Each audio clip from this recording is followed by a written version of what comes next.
അപ്പോൾ സുഹൃത്തുക്കളെ നമസ്കാരമുണ്ട്. നമ്മള് നമ്മൾ കുറേ ദിവസമായി കണ്ടിട്ട്, പക്ഷെ ഇപ്പോഴത്തെ ആൾക്കാർക്ക് എത്ര ദിവസം എന്താ പറയുക കാണാതായാലും കണ്ടാലും ഒരു മൈൻഡില്ല. അത് എന്താണെന്നറിയില്ല. അപ്പോൾ നമ്മൾ പിന്നെ എന്താ പറയുക, ശരിക്കും പറയുകയാണെങ്കിൽ ഇപ്പം പറഞ്ഞിട്ടും പറയാനും എന്താ പറയുക ഒന്നിനും വയ്യ, ഒരു എന്താ പറയുക ഇൻട്രസ്റ്റ് ഇല്ല. അപ്പോൾ എന്താ വെച്ച് കഴിഞ്ഞാൽ പ്രത്യേകിച്ച് ആർക്കും ക്ഷമല്ല. പിന്നെ ഏത് ഒരു ബന്ധത്തിലായാലും അല്ല ഏതൊരു പിന്നെ കാര്യത്തിലായാലും ഒരു പിന്നെ എന്താ പറയുക ഒരു ഉത്സാഹം, ഒരു ഇൻട്രസ്റ്റ് ഇല്ലാത്ത മാതിരിയാണ്. അപ്പം ഇനിയിപ്പോൾ പ്രത്യേകിച്ച് നമ്മൾ റോഡിൽ പറയേണ്ട കാര്യമില്ല. പിന്നെ ഓരോ പിന്നെ അപകടങ്ങൾ ഓരോ ദിവസം ഇങ്ങനെ കൂടി നമ്മൾ എത്ര ശ്രദ്ധിക്കാൻ പറഞ്ഞാലും അത് പിന്നെ അതേപോലെ തന്നെ ചെയ്യുന്ന ഒരു പരിപാടിയാണ് ഇപ്പോൾ കേരളത്തിൽ കണ്ടുകൊണ്ടേ ഇരിക്കുന്നത്. പിന്നെ പ്രത്യേകിച്ച് വാർത്താക്കാരുടെ പറ്റി പറയുകയാണെങ്കിൽ ഇപ്പോൾ കുറച്ച് ദിവസങ്ങളായിട്ട് ഇപ്പോൾ നമ്മൾ എന്താ പറയുക നമ്മൾ തന്നെ കോമാളി ആയിക്കൊണ്ടിരിക്കുകയാണ്. നമ്മൾ എന്താ പറയുക ഇവർ പറയുന്ന കാര്യത്തിലൊന്നുമല്ല. ഇപ്പോൾ യുദ്ധം ഉണ്ടായി, ഇസ്രയേലും ഇറാഖും അമേരിക്കയും ഒക്കെ പാടെ കൂട്ടി യുദ്ധം ഉണ്ടായതിൽ കുറേ ആൾക്കാർ മരിച്ചു. അത് അവർ ഭയങ്കരമായിട്ട് ആഘോഷിക്കുകയാണ്. ഇവർക്ക് എന്ത് പറയണമെന്ന് ഇവർക്ക് അറിയില്ല. കേരളത്തിലുള്ള ജനങ്ങളെ മുഴുവൻ ഇവർ പൊട്ടന്മാരാക്കുകയാണ്. അല്ലാതെ ഇപ്പോൾ ആശങ്കപ്പെടുത്തല്ല, അത് ശരിക്കും നമ്മുടെയൊക്കെ വിഡ്ഢികളാക്കിക്കൊണ്ടാണ്. പിന്നെ നമ്മുടെ വീണ ജോർജ് ആരോഗ്യമന്ത്രി KSU പ്രവർത്തകർ ഒരു കറുത്ത തുണി കാണിച്ചതിൻ്റെ പേരിൽ പെടലി ഉളുക്കിയ ഒരു ടീമാണ്. അപ്പോൾ എങ്ങനെയാണ് ഇവരൊക്കെ ആരോഗ്യ മേഖല സംരക്ഷിക്കുക എന്നാണ് അറിയാത്തത്. കാരണം ഒന്ന് പിന്നെ എന്താ പറയുക ഒന്ന് തൊടുകയോ അല്ലെങ്കിൽ ഒന്ന് അടിക്കുകയോ അല്ലെങ്കിൽ ഒന്നും ശരീരം കൊണ്ടൊന്നും ചെയ്യാതെയൊക്കെ പെടലി അല്ലെങ്കിൽ കഴുത്ത് ഉളുക്കുക എന്നുണ്ടെങ്കിൽ അവർക്ക് എന്താരോഗ്യമാണ് ഉള്ളത്? മനസ്സിന് ആരോഗ്യം ഉണ്ടെങ്കിലല്ലേ ആരോഗ്യമന്ത്രി ആയിരിക്കാൻ പറ്റുള്ളൂ. അപ്പോൾ അവർക്ക് ഈ സ്ഥാനത്ത് ഒന്നിനും പറ്റില്ല. അവരെത്രയും പെട്ടെന്ന് സ്വയം തന്നെ ഈ ആരോഗ്യ വകുപ്പിൽ നിന്ന് ഇറങ്ങി പോവാണ് ഏറ്റവും നല്ലത്. പിന്നെ ഇപ്പോൾ പറയേണ്ട കാര്യമില്ല, ഓരോന്നും മാധ്യമങ്ങളായാലും ഏതൊരു മീഡിയ ആയാലും അവർ കൂടുതൽ ചെയ്യണം എന്താ വെച്ച് കഴിഞ്ഞാൽ ഇല്ലാ കഥകൾ പറഞ്ഞ് പ്രചരിപ്പിക്കുകയാണ് മൊത്തത്തിൽ. നമ്മുടെ ശ്രീകണ്ഠൻ നായർ ചായക്കപ്പുമായിട്ടാണ് അയാളെ സ്റ്റുഡിയോയിൽ വരാറ് രാവിലെ. ഗുഡ് മോർണിംഗ് ശ്രീകണ്ഠൻ എന്ന് പറഞ്ഞൊരു പരിപാടി ഉണ്ട്. നമ്മളൊക്കെ എണീക്കുമ്പോൾ തന്നെ അത് വീട്ടിലിട്ടുണ്ടാവും. അപ്പോൾ ഏതൊരു എന്താ പറയുക മുസ്ലിം അല്ല, ഒരിക്കലും അത് ഒരു മുസ്ലിം അങ്ങനെ ചായ കപ്പ് നോമ്പ് സമയത്ത് നിങ്ങൾ കുടിക്കാൻ പാടില്ല എന്നൊന്നും പറയില്ല, ഒരിക്കലും പറയില്ല. അത് ഏതോ ഒരു തെണ്ടി അങ്ങനെ പറയാൻ പറ്റുള്ളൂ പറഞ്ഞിരിക്കുകയാണ്, ഫേക്ക് അക്കൗണ്ട് എന്ന് പറഞ്ഞിരിക്കുകയാണ്. അല്ലാതെ അപ്പോൾ അത് ഒരിക്കലും അങ്ങനെ ചെയ്യില്ല. അപ്പോൾ ശ്രീകണ്ഠൻ നായർ ഇത് കേട്ടുകൂടുമ്പോൾ തന്നെ ശരി പ്രിയപ്പെട്ട പ്രേക്ഷകരെ, ഞാൻ ഇനി ചായക്കപ്പുമായിട്ട് വരില്ല, ഞാൻ ഇനി വേറെ എന്തെങ്കിലും ആയിട്ട് വരാം. അപ്പോൾ ഇതാണ് മൂപ്പര് ബീഫ് ഫെസ്റ്റിനെ കുറിച്ചിട്ട് തോരാതെ സംസാരിച്ച വ്യക്തിയായിരുന്നു.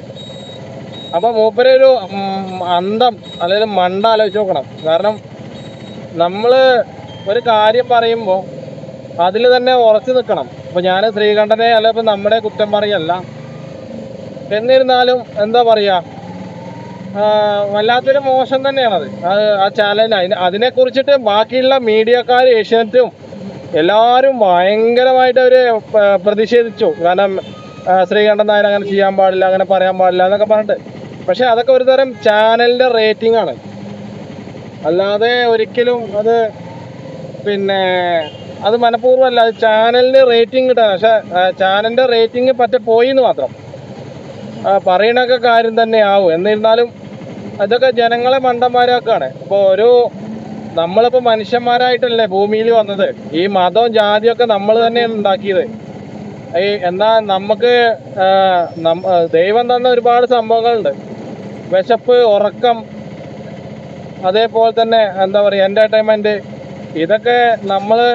അതൊക്കെ ദൈവം അവിടുന്ന് എന്തോ ഓവരെ പറഞ്ഞത് ശരിയായില്ല.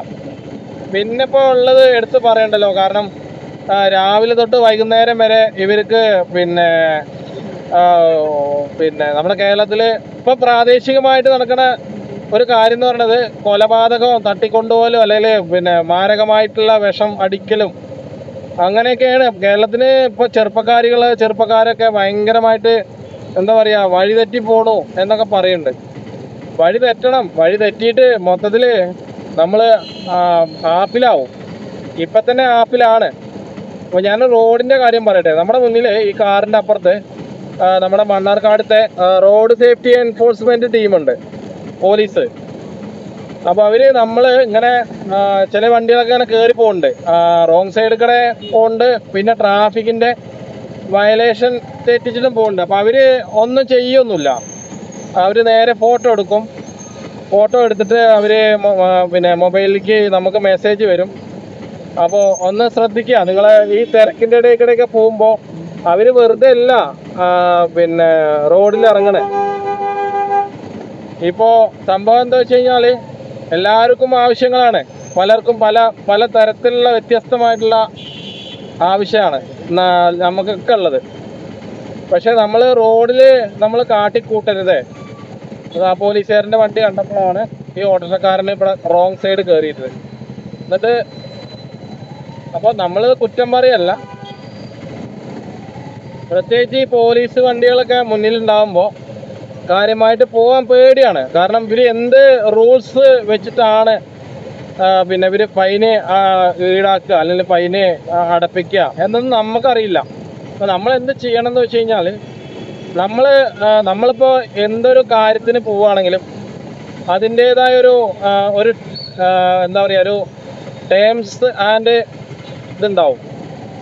അപ്പോൾ അത് നമ്മൾ കറക്റ്റായിട്ട് ഫില്ല് ചെയ്ത് അവരെ നിയമങ്ങൾ മാത്രമേ നമ്മൾ പാലിക്കുള്ളൂ. അപ്പോൾ അതേപോലെ തന്നെ റോഡിൻ്റെ കാര്യങ്ങളൊക്കെ കുറച്ച് പാലിക്കണം എന്നാണ് എനിക്ക് പറയാനുള്ളത്. പിന്നെ ഇപ്പോൾ എന്താ വെച്ച് കഴിഞ്ഞാൽ മൊത്തം എന്താണ്, നമുക്ക് വേഗതയാണ്. നമുക്കിപ്പോൾ ഒന്ന് ആരെയും നോക്കാനും കാണാനും ഒന്ന് മിണ്ടാനൊന്നും സമയമില്ല. ഒക്കെ എന്തൊക്കെ മാറി കാട്ടിക്കൂട്ടണം.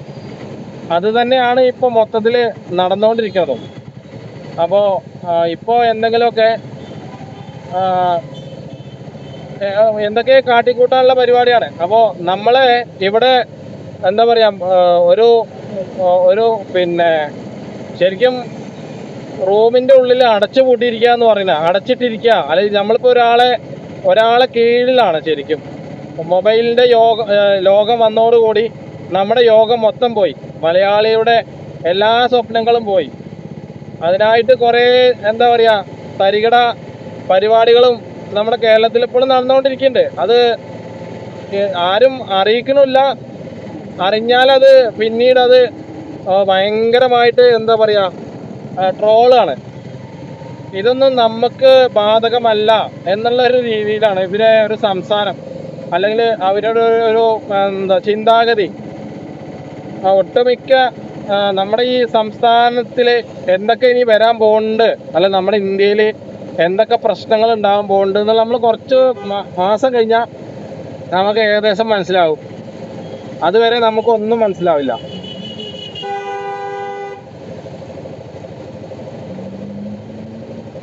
ഈ നോമ്പ് തുറ എന്ന് പറഞ്ഞൊരു സംഭവമുണ്ട്. ഈ നോമ്പായി കഴിഞ്ഞാൽ അപ്പോൾ ഇവർ വാഹനം സ്പീഡിലാവാൻ പോവുക. കാരണം നോമ്പ് തുറക്കാനൊരു സമയമുണ്ട്. ആ സമയത്തിൻ്റെ ഉള്ളിൽ അവിടെ എത്തണം. ശരി, സമ്മതിച്ചോ. നോമ്പ് എടുക്കുന്ന ആൾക്കാർക്കല്ലേ അത് ബാധകം.